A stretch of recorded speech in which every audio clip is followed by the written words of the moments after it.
સવાલ નંબર 1, ભારતના કયા રાજ્યના લોકો સૌથી વધારે કેળા ખાય છે?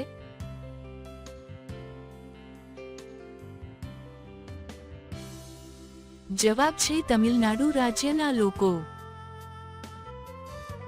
સવાલ નંબર 2, રાજસ્થાન રાજ્યની સૌથી લાંબી સરહદ કયા રાજ્યની છે?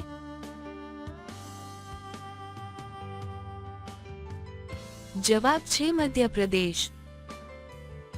સવાલ નંબર 3, સૌથી વધારે ગ્લોબ બલ્બ કયા દેશમાં બનાવવામાં આવે છે?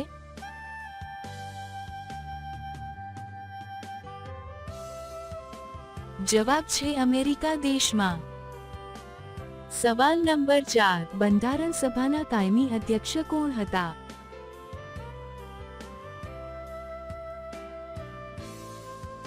જવાબ છે ડો. રાજેન્દ્ર પ્રસાદ. સવાલ નંબર 5, કુંવારી છોકરીઓ પહેલી વાર કરે ત્યારે કેટલો લાંબો હથિયાર લઈ શકે છે?